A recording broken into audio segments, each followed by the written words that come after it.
The mark on my wrist had not moved in 7 years. It sat there the way an old scar sits, present, undeniable, utterly without purpose. When I pressed my thumb to it in the dark of early mornings, it gave nothing back.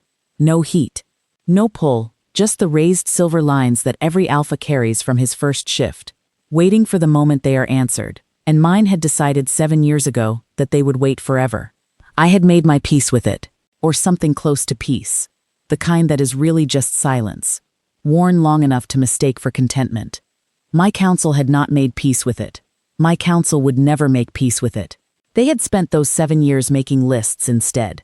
Daughters of allied packs, daughters of border lords, women of good bloodline and confirmed wolf gift, women who would strengthen the mountain alliance and shore up the northern trade roads, and do everything Aluna was supposed to do, except be, in any measurable sense, chosen by the mate bond they would have needed her to be chosen by. They had moved through the list with the quiet, persistent patience of men who believed that if they simply brought enough candidates to the Great Hall at Ashcarrow, the mark would eventually cooperate. It had not cooperated.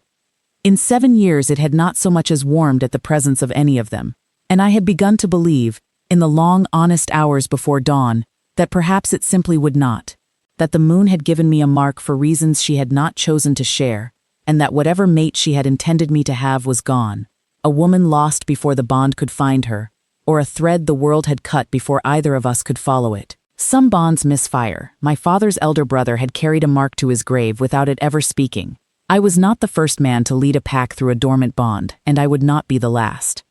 Which is why I was standing in the upper corridor of the West Tower on a Thursday evening in the 3rd week of the winter, watching the storm come in off the Ashcarrow Ridge, and thinking about nothing more complicated than whether the East Pass would hold through the night, when my steward Bren appeared at my elbow with the expression of a man carrying news he has already decided to understate. "A traveling party at the South Gate," he said. 5 horses, 2 wagons, a Fenhallow household seal. They're caught in it. The storm hit the pass half an hour ago. The eastern road is closed. They're asking shelter. I knew the Fenhallow name. A minor house from the river territories to the south, respectably bred, slight in land, unremarkable in wolf strength. Not an enemy, not an ally of any particular weight. The kind of family that appears in the border ledgers occasionally and never quite distinguishes itself enough to appear more than occasionally. "Bring them in," I said. "Put them in the east wing, away from the south corridor." The south wing was where my council had installed their current candidate, a woman named Alara Voss, daughter of the Ironfold pack. Waiting for an introduction, I had been finding small, courteous reasons to delay for 4 days. I had no wish to create confusion about the household's hospitality by letting the south corridor fill with strangers. Bren nodded and went. I turned back to the window and the storm. I did not go down to the Great Hall. There was no reason for me to go down to the Great Hall. I had a border report to read and a letter to the Greymore Pack Council that had been sitting on my desk for 2 days, and I went back to my study and I worked until the bell for evening. When I came down for the evening meal, the hall was full of the particular organized disorder that a snowstorm generates. Torches turned up against the early dark, extra places set at the lower tables, my household staff moving with the practiced calm of people who have handled winter sheltering before. The Fenhallow party was already seated at the lower tables, a party official, an elderly woman I took to be a household attendant, 2 guards, a young man of perhaps 20 who wore the Fenhallow seal on his collar, and a woman beside him who was speaking quietly to the attendant about something, her head turned so that I could not yet see her face. That was when it happened. I had taken perhaps 5 steps into the hall. I was crossing toward the high table at the far end, the route I crossed every evening, a path I could have walked with my eyes shut. I was thinking about the Greymore letter. My wrist caught fire. Not pain. It is the wrong word entirely. It was heat, a blazing, sudden, absolute heat, the kind that you feel in the marrow before you feel it anywhere else. And then the silver lines I had grown so accustomed to ignoring lit gold from the inside, bright enough that I could see the light of them through the fabric of my sleeve, and my wolf, who had not spoken, not in any urgent sense, in years, came fully awake in my chest with the precision of something that has been waiting and now simply stops waiting. I stopped walking. The woman at the lower table turned. She was not remarkable in the way that remarkable women are sometimes described. She was not the most beautiful woman in the room, not the best dressed, not arrayed in anything that would have drawn a second glance under ordinary circumstances. A traveling gown of good dark wool, simply made, road-worn at the hem. Her hair was pinned practically, the dark brown of it catching the torchlight without particularly trying to. Her face was composed in a way that suggested composure was her natural condition, the way some people are built for stillness rather than display. She had the look of a woman who had arranged a great many difficult things for other people and expected nothing particular in return. She looked across the hall and her eyes met mine, and she did not look away immediately. Most people look away immediately. She looked back at me with the direct, unhurried steadiness of someone who has learned that looking away first tends to invite assumptions she prefers not to invite, and then she looked back down at the attendant she had been speaking to and finished whatever she had been saying. My wrist was still on fire. I made myself continue walking to the high table. I sat down. I folded my burning wrist into my lap beneath the table, and I did not touch the sleeve, and I breathed through my nose, and I looked at my steward Bren, who was watching me with the particular expressionlessness of a man who has just noticed something significant and is waiting to find out whether I have also noticed it. "The Fenhallow party," I said, keeping my voice at the even register I use for operational matters. "Who is the woman seated beside the young man?" Bren's expressionlessness did not change. "Mira Fenhallow," he said. "The younger sister. She was—" he paused. Precisely the kind of pause that precedes something being understated. "She was traveling to the Coldwater Hold, my lord. Lord Edrin's household. I knew Edrin of Coldwater. He had died 6 weeks ago of a fever that moved fast through his hill settlement. His arranged partnerships had dissolved on the same morning his household seal was removed from the border registry. She was traveling to a dead man's house," I said. "The family had apparently not received word in time," Bren said carefully. "The arrangement dissolved, and the Fenhallow household sent her on toward the capital to visit a cousin while they determined next steps. The storm caught them on the Ridge Road." He hesitated again, with the air of a man who has more to say and is deciding whether to say it now or later. "He chose now. She is, as I understand it, without a formal arrangement at present, my lord." There was a very long silence. "Thank you, Bren," I said. "Of course, my lord." I ate my dinner. I ate every bite of it. The Graymore letter remained unanswered in my study. Below the salt, Mira Fenhallow ate her own meal with the same unhurried directness with which she had met my eyes, spoke occasionally to the attendant, and did not once glance up at the high table. My wrist under the table pulsed warmth at irregular intervals, as though it were breathing, and my wolf lay very still in my chest, in the way that a wolf who knows what it has found lies still, not dormant, not tense, but settled into a certainty so complete that urgency becomes redundant. I went back to my study after the meal, and I stood in the middle of it for a considerable time without sitting down. The storm had closed the passes. She would be here for at least 4 days. The second morning, I saw her in the east courtyard.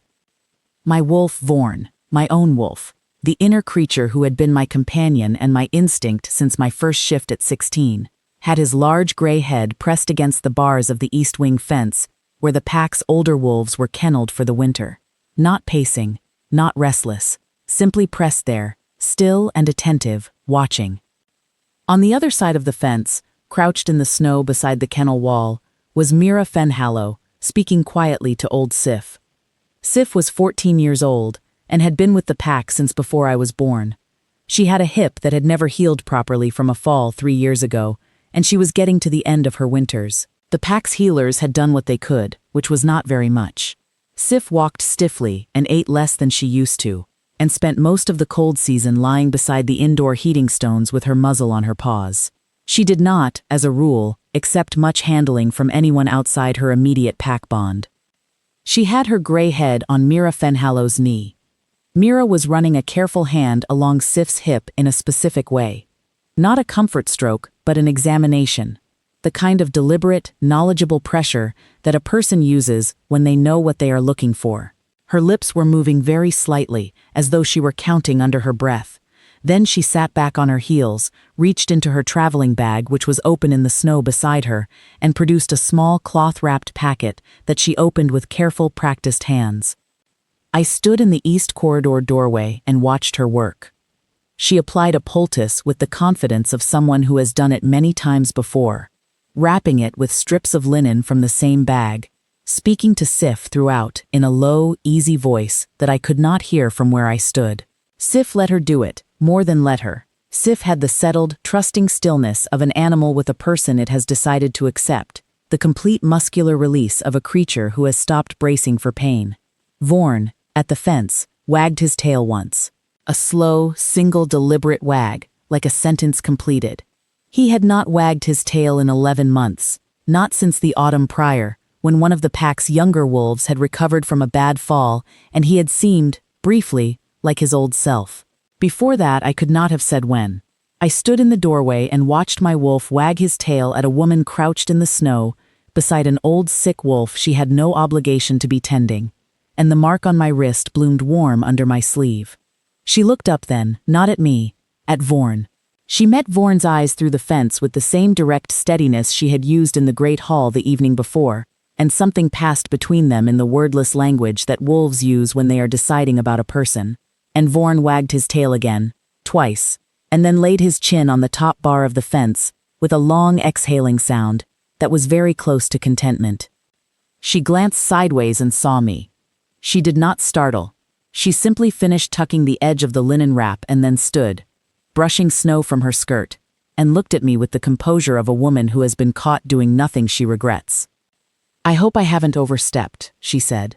Her voice was quieter than I had expected, and more direct than most people manage to be with me on a first conversation. She was favoring the left hip in a way I recognized. My grandmother kept wolf companions, and I grew up watching her tend them. The remedy won't cure it, but it should ease the pressure for a week or so. She paused. "I can leave her alone, if you prefer. Some keepers don't like outside handling." "Stay," I said. The word came out more simply than I intended. She seemed to hear it as a plain permission rather than as the complicated thing it was, and she nodded and turned back to Sif, who had not moved from her position of total trusting relaxation. I stood in the doorway for a while longer than was strictly necessary, and then I went back inside. On the second afternoon, my council made their move. They arrived in my study in a delegation of 3, Harlan, who was my chief advisor, Osric, who managed the pack alliances, and a younger man named Davin, who had been attached to the council the year before and had already developed the Elder Two's habit of presenting things as reasonable. They sat across my desk and they spoke to me about Alara Voss in the tone men use when they believe they are saying something obvious. Alara was well connected. Alara's pack had the northern timber contracts. Alara was, they did not quite say but strongly implied, already here. And a decision delayed was a decision that would eventually need to be made anyway, and the storm had created an opportunity for the kind of extended acquaintance that they had been hoping I would use to move the matter forward. I listened to all of it. I let Harlan finish. "The mark hasn't answered to her," I said when he was done. Harlan looked at me with the particular expression of a man who has answered this before. "My lord, the mark is the only qualification that matters," I said. "We have had this conversation." "We have had this conversation for 7 years," Harlan said carefully, "while the pack remains without a Luna, and the succession remains without a path. And respectfully, my lord, a dormant bond is not the same as a failed bond, and there are Lunas in the history of this pack who were chosen by practical partnership and not." "Harlan," I said. He stopped. "I am aware of the precedents," I said. "I am aware of what is practical. I want you to give me until the storm clears. Can you do that?" There was a pause in which all 3 of them looked at each other, in the way that councils look at each other when they have agreed in advance what they will accept and what they won't. "Until the storm clears," Harlan said. "Yes, my lord." They filed out. I sat at my desk and looked at the Graymore letter and did not write a word of it. The third morning, I found her in the kitchen. This is not a place I frequent. My household runs itself, and the kitchen is the domain of a formidable woman named Cress, who has fed my pack for 22 years and views my appearance there with the mild suspicion she reserves for everything she has not scheduled. But I had been sleeping badly, the mark in my wrist pulsing with something that was not quite pain and not quite pleasure, but simply insistence. A quiet, persistent warmth that followed me into whatever room I was in and waited there. And I had come down for water before the household woke, and there she was. She was sitting at the kitchen table with Cress's assistant, Helda, who was perhaps 70 and arthritic, and had been complaining about her hands in an increasingly despairing way for the last 2 winters. Between them on the table was a small jar of something pale, and Mira was demonstrating, on her own hands, a way of working the joints that she explained as she went in a clear, unhurried voice, while Helda watched with the focused attention of someone genuinely trying to learn something. I stood in the doorway. Mira was not performing. She was not aware of being watched, or if she was, she had decided it made no difference. She spoke to Helda with the same direct, even attention she had given Sif the morning before. Not down to her, not past her, simply at her, the way a person looks when they believe the person in front of them is worth their complete presence. When Helda tried the motion and got it slightly wrong, Mira guided her hands without impatience and without condescension. And when Helda got it right, Mira's face did something small and genuine that was not quite a smile and was more than the polite version of one. The mark on my wrist burned so steadily that I pressed it against the door frame just to have something to press it against. Helda looked up and saw me. Whatever expression was on my face made her quickly look somewhere else. Mira looked up a moment later, and she looked at my wrist first, the one pressed against the frame, before she looked at my face. Her gaze did not linger on my wrist. She looked back up at me with the composure she always wore, and then she looked back down at Helda's hands, and I understood that she had seen, and that she was not going to make anything of what she had seen, and that she was going to let it be whatever it was without pushing me toward it or away from it. I respected that more than I can properly account for. "My lord," she said, without turning back toward me. "Helda tells me the storm may clear by the evening of the 4th day. We'll plan to be on the road at first light the 5th. "There is no hurry," I said. "There is for us," she said pleasantly. "We've already eaten your provisions for 3 days. My brother will want to get to the capital before the mountain roads close for the season." She said it with the ease of a woman who does not want anything from the household that isn't owed her and is not going to pretend otherwise. I filled a cup of water from the pitcher near the door and I went back upstairs. On the 3rd afternoon, Bren found me in the west corridor and told me, with his face carefully arranged into the neutral territory between news and opinion, that Alara Voss had sent a letter requesting a formal introduction for that evening. "Set it for tomorrow," I said. "My lord," Bren said, "the storm breaks tomorrow evening." I looked at him. "Set it for tomorrow," I said. The evening of the 3rd day, I went to find Vorn. He was in the east courtyard again, in the dark, standing at the kennel fence with his chin on the top bar. The snow had stopped for the moment, and the sky was the clear, hard blue-black that comes between storm fronts. I stood beside him, and we were quiet together the way we have always been quiet together, since the night of my first shift when he came to me, and we understood each other without words, the way a person understands a part of themselves that was always there but had no form until that moment. "She's not meant to be here," I said. Vorn made no sound. He pressed his chin a little harder on the top bar. "She was traveling to a dead man's house," I said.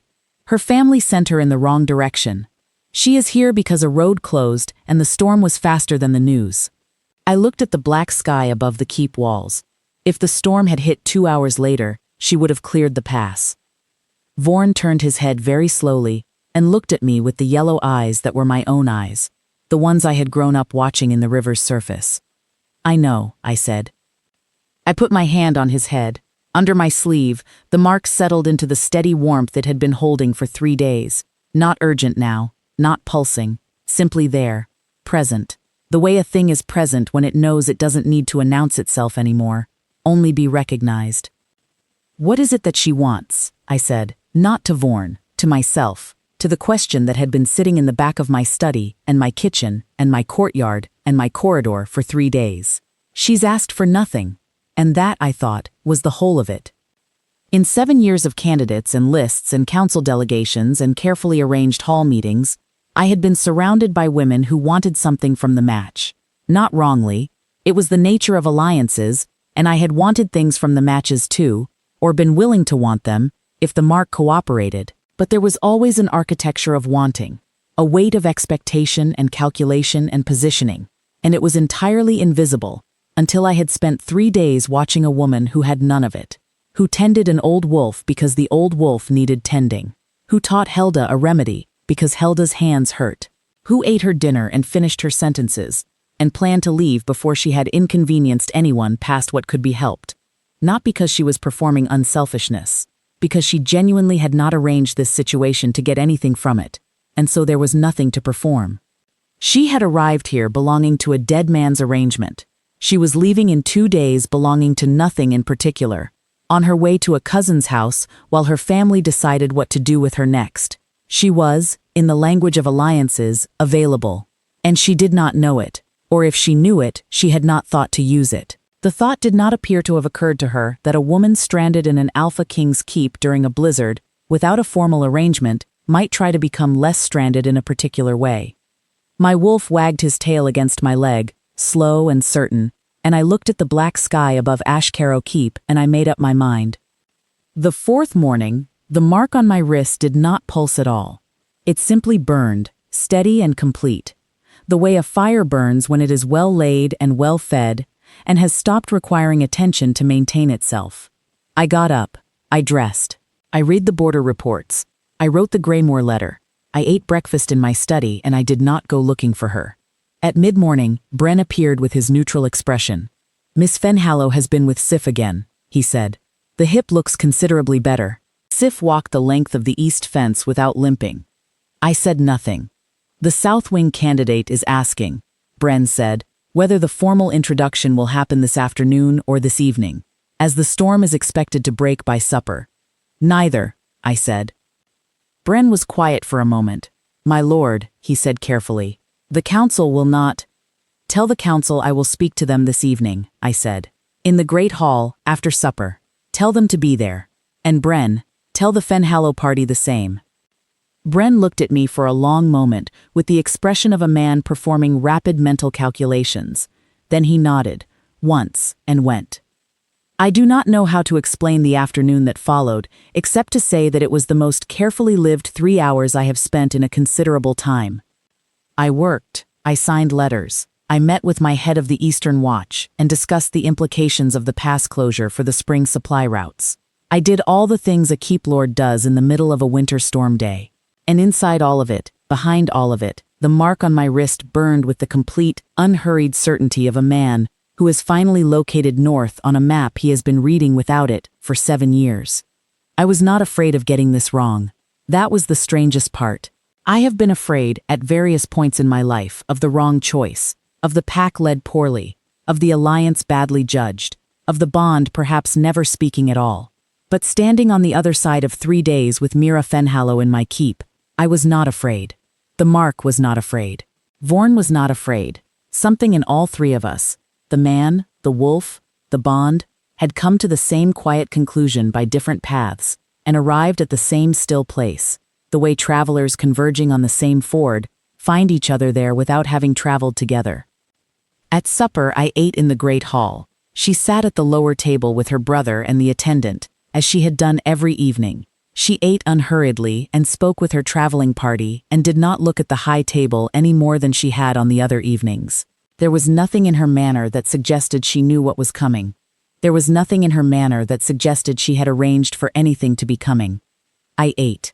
My counsel sat at the high table and watched me with varying degrees of transparency. Harlan with a controlled wariness. Osric with the strained patience of a man who has decided not to speak yet. Davin with the barely concealed anxiety of the youngest person in a room where something is about to happen.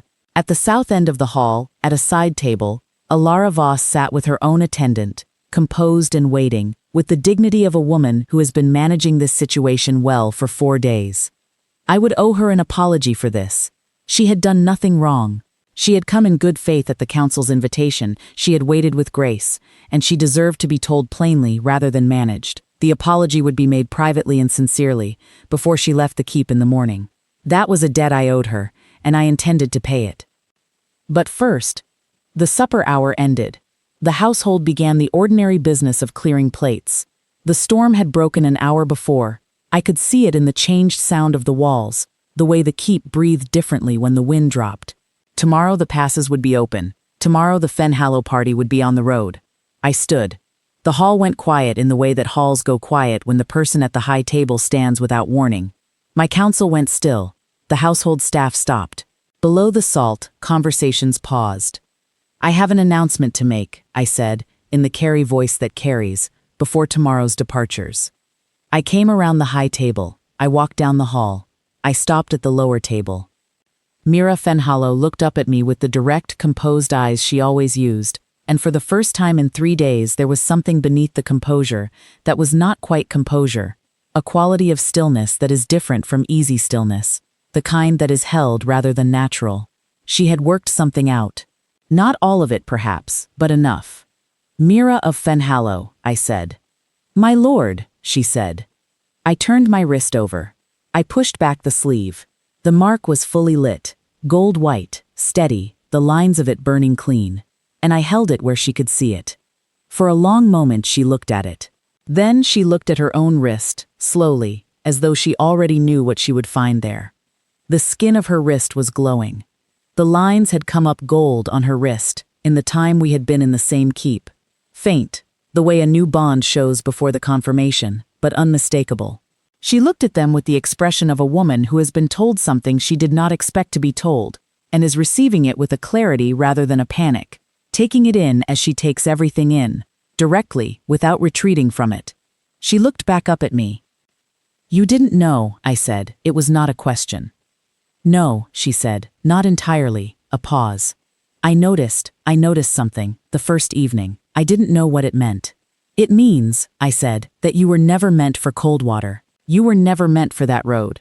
Whatever the arrangement was, whatever the plan was. I looked at the gold lines on her wrist and then at her face, which was watching me with the total, unhurried attention she gave everything. The bond knew where it was taking you. I don't think it cared very much about the storm. Something moved in her eyes. Not tears. Something quieter and more durable than tears. I have nothing to offer you, she said, in the same direct, clear voice she used for everything. My family's alliance is minor. I have no wolf gift to speak of. A small one, not combat-worthy. I came here by accident, and I haven't done anything useful except tend one old wolf and teach Helda a hand remedy. Sif walked the east fence this morning without limping, I said. That's the comfrey and the yarrow, she said. It's not, Mira, I said. She stopped. I am going to ask you something, I said, and I am going to tell you before I ask it, that if the answer is no, I will accept it. You will go to your cousin in the capital, and your family will arrange your life however they choose to arrange it, and I will find a different way to spend the next 7 years. A small, involuntary thing happened at the corner of her mouth, not quite a smile, the hint of one. Ask, she said. Will you stay? Not stay as a guest, not stay to be evaluated or arranged or fitted into an alliance architecture. She heard it as what it was, the plainest possible version of the plainest possible question, and she considered it with the serious, unhurried attention she gave to Sif's hip and Helda's hands. And then she looked at her own wrist, where the gold lines burned steady and new. My brother will have objections, she said. He'll say it's too fast. He'll say you've lost your mind. I'll speak to your brother, I said. And your council will have objections. They will, I agreed. And the woman in the south wing has been waiting 4 days to meet you. I owe her an apology, I said, which I intend to make in the morning. Mira looked at me. She looked at the mark on my wrist. She looked at her own. Yes, she said, I'll stay. The mark on my wrist completed. There is no better word for it. It did not flare, did not surge, did not burn hotter or colder. It simply became whole, the way a lock feels when the right key enters it. A completion so structural and total that the absence of it, which I had lived with for 7 years, became suddenly and retrospectively audible. The hall had not moved. I became aware of it again all at once, the frozen council at the high table, the household standing with their hands full of plates that had stopped moving, the Fenhallow party around the lower table with various expressions ranging from stunned to carefully blank, Bren near the door with his permanent neutrality strained for the first time I had ever seen it. At the side table, Alara Voss had risen, and her face was composed and dignified, and she met my eyes across the hall, and she gave me a small, slight nod that was gracious in a way that cost her something, and then she sat back down and looked at her attendant and said something quiet. I looked at Harlan. His face had gone through several things in the last 4 minutes and arrived at something approaching acceptance. The specific acceptance of a man who has spent 7 years telling the Alpha King to stop waiting for the bond, and has just watched the bond prove itself publicly in front of everyone. I looked at my wrist. I looked at hers. The gold on both of us burned clear and steady in the torchlight of the great hall of Ashcarrow Keep, in the middle of a winter that was supposed to be ordinary, in the 3rd week of a month that had been unremarkable, until a storm closed a pass and sent a traveling party through a gate they had not been headed for. She was never meant to be here, I thought, standing there with the mark burning complete on my wrist for the first time in 7 years. What a ridiculous thing for the moon to do. To send her on the wrong road to a dead man's house and close a pass and wait for the storm to push her through exactly the right gate at exactly the right moment. Not for her sake, or not only, but because she would have gone to her cousin and spent the winter being arranged and rearranged by well-meaning people. And I would have spent the winter declining introductions and reading border reports. And the bond would have sat in both our wrists burning steadily at nothing for another year. The moon, I thought, is not subtle. "My lord," Harlan said, from the high table, with the careful tone of a man who is accepting something and would like the record to reflect that he is accepting it calmly. "Do you wish to make a formal announcement?" "I believe I already have," I said. "For the record," Harlan said. I looked at Mira. She was watching me, with the slightly raised eyebrow of a woman who is waiting to see what kind of formal announcement a man who just asked her to stay in front of his entire household makes. "Mira of Fenhallow will be staying at Ashcarrow as my intended Luna," I said, in the Carey voice. "The Southern Alliance proposals are formally closed. Alara Voss will be treated as the honored guest she has been throughout her time here, and given a proper farewell tomorrow morning. The Fenhallow traveling party will be accommodated as long as the family requires, to allow for the sending of letters and the necessary arrangements." I paused. "That is the formal announcement." Harlan made the sound of a man writing something down in his head. The hall began, slowly, to move again. The household, with the practiced discretion of people who have served a keep long enough to handle anything, went back to clearing plates. Below the salt, the Fenhallow party recovered. Her brother, who was perhaps 20, and whose face had been doing something fairly dramatic, looked at his sister, and she looked back at him, with the composed patience of an older sibling who has spent a lifetime being the sensible one. "Mira," he said. "Wren," she said. "This is—" He gestured at the hall with the gesture of a young man encountering a situation for which his vocabulary is inadequate. "This isn't what— we were going to the capital." "I know," she said. "Write to Mother. Tell her I'll write myself in the morning." She looked back at me.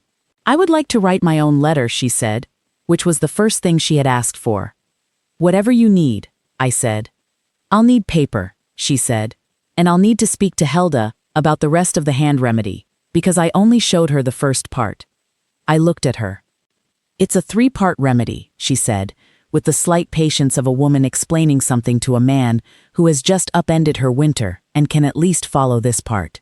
"The first part eases the swelling. The second part supports the joint. The third part's a warming compress she needs to apply every morning." I didn't get to the third part. "We have time," I said. "Yes," she said, and something in the way she said it, the simple, receiving quality of it, told me she had understood the we.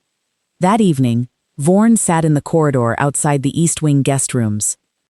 He sat there in the way he had sat at the kennel fence, chin level, tail still, the particular settled posture of a wolf who has located the thing he was looking for and sees no further need for urgency. My steward found him there at midnight and left him. He was still there at first light. Mira Fenhallow wrote her letter to her mother that morning. I do not know what it said. I know that she took 3 sheets of paper and used all 3, which told me that she was not a woman who understated things to the people she was accountable to, and that the letter was probably a complete and honest account of what had happened, in the same direct, clear voice she used for everything. I wrote to her family formally that afternoon, to her father as the head of the household, and to her brother Wren's care for transmission. I wrote it as I write all formal correspondence, plainly, without architecture, with only the necessary weight. I told them what the mark had done and when. I told them she had not known, and that neither had I until the storm. I told them she would be honored at Ashcarrow, that she had already proven her quality in 3 days in ways I could list if they wished them listed, and that she had accepted freely and without any pressure beyond the plain asking. Her father wrote back 11 days later, His letter was careful and a little stiff and very proud, the letter of a man whose family has been minor for a long time and is not quite sure how to receive good news of this magnitude. He gave his blessing, as he had to, and asked that she be allowed to visit in the spring, which I agreed to before I finished reading. The council adapted. Harlan, who was a practical man beneath his caution, said once, quietly, in my study, without anyone else present, that he was glad the mark had spoken. He said it with the air of a man who had said enough and intended to say no more. I appreciated it. Elara Voss left on the 5th morning with the gracious composure she had maintained throughout. I spoke to her privately before she went, and she heard my apology and accepted it without theater and without false warmth. The apology of one adult to another adult who has been placed in an awkward position by circumstances neither of them controlled, and she said that she was sorry it had not been a different outcome for her purposes. And I said I was sorry too, and she said she hoped the bond served the pack well, and she left. Sif lived through that winter and through the following one. Mira visited her every morning she was in the keep, and taught the kennel keeper the full 3-part remedy, and in the spring, when Sif could walk the whole east fence twice without her hip giving out, the pack healer said he had not seen a recovery like it, and asked where the poultice formula had come from. Mira wrote it out for him without making a point of it. This is who she is. That is the thing I most want to say, looking back at that winter, at the storm and the pass and the wrong road and the gate that opened because the weather demanded it. She came to my keep without intending to. She tended my wolf without being asked. She sat with an old woman's hands in the early morning before the household woke because the woman's hands hurt and she knew what to do about it. She asked for paper and the rest of the morning to finish Helda's remedy. And when I told her we had time, she heard the we in it, and took it in, and did not make more of it than it was, and did not make less. She was never meant to be here. She has always been supposed to be here. Those are not the same sentence, and the moon has never much concerned herself with which one a road was supposed to take you toward. The first letter she sent from Ashcaro, as my intended Luna, the letter she wrote on 3 sheets of paper that first morning, arrived at her family's home on the 15th day of the month. I know because her mother told me, months later, in the way that mothers tell the men their daughters have chosen things that they are trusting those men to carry carefully. She said that Mira had written in her own voice, without drama, that she had been rerouted by a storm, that the bond had answered, that she had chosen freely and without regret, and that she thought the cousin in the capital would understand. And at the bottom of the 3rd page, her mother said, Mira had added, "Tell father the wolf's name is Sif and she is walking properly now. That is the first good thing." As though what came after would take care of itself. Which, in my experience of her, it always does.